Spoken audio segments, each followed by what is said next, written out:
Selamun aleyküm. Kanalıma hoş geldiniz. Ben bahçeden mısır koparacağım. Pişireceğim.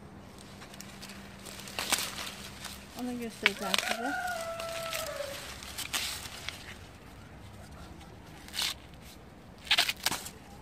Azıcık.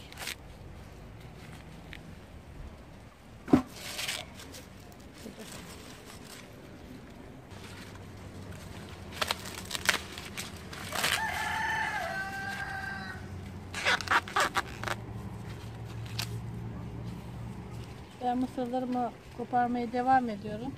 Mısırlarımı topladım. Tencereme koyacağım.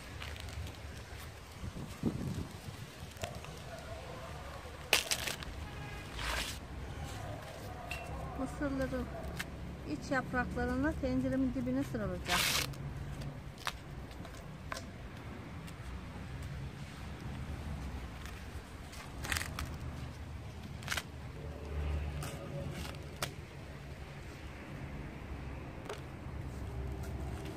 Mısırın kabukları lezzet verir.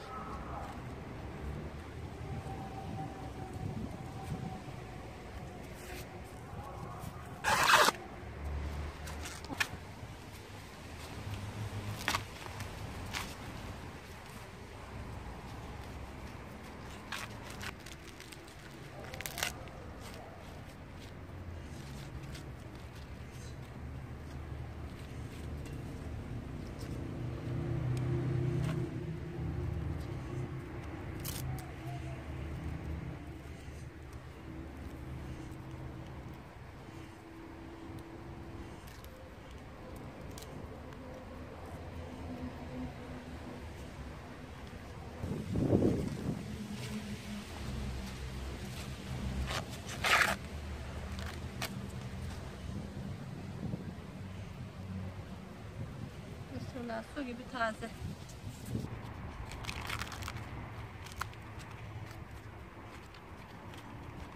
Şunların iç yapraklarına konulursa mısır lezzetli olur.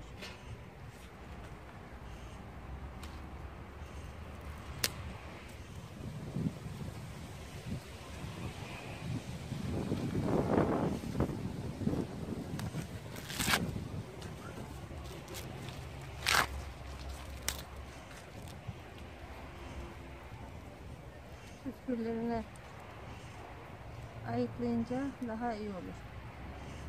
Ağzına gelmez püsküller. Yemesi kolay olur.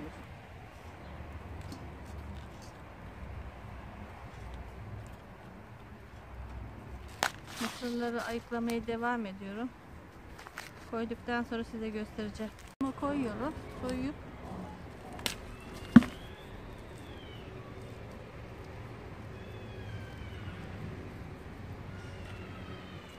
bu mısırın iç yapraklarını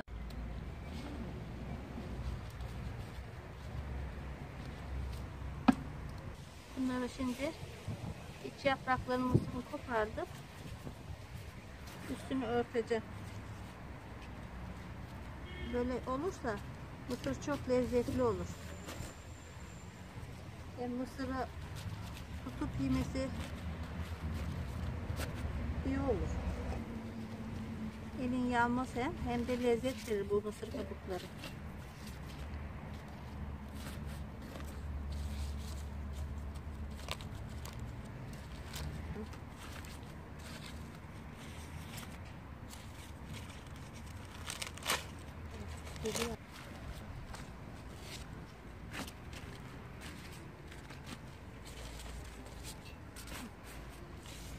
Mısırı tamamen kapattım yapraklarıyla.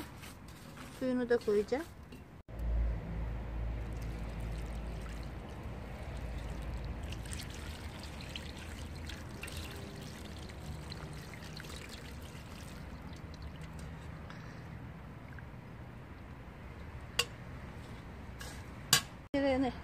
Tencereme kuzunun üstüne aldım.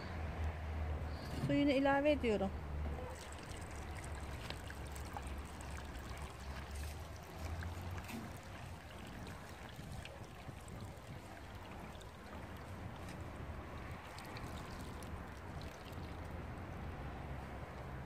Üstüne çıkana kadar suyu doldurdum. Kapağını kapatıp pişecek burada. Allah'ın izniyle. İşte kuzunu da ne zaman pişerse o zaman yiyeceğiz.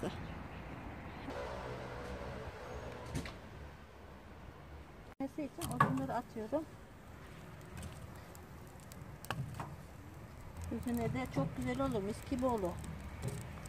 Bahçeden de kopardım, sulu sulu.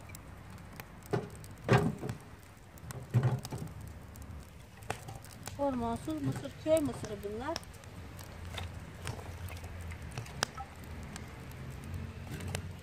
Köy mısırı daha lezzetli oluyor. Alman mısırı gibi değil. Hazırlar gibi olmuyor bunlar.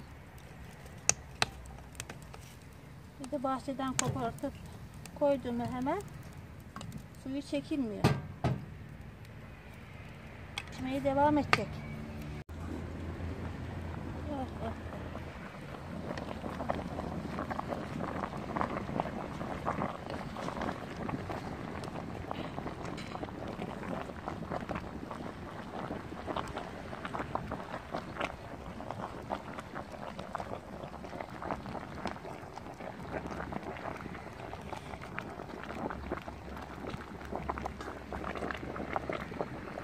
Sapsarı oldu mısırlarım. Mis gibi kokuyor. Mısır kabukları çok lezzetli yapar bunu. İşte sapsarı oldu. Mis gibi kokuyor. Beni izlemeye devam edin. Kanalıma ücretsiz abone olmayı unutmayın. Allah'a emanet olun. Hoşça kalın. Allah'a ısmarladık.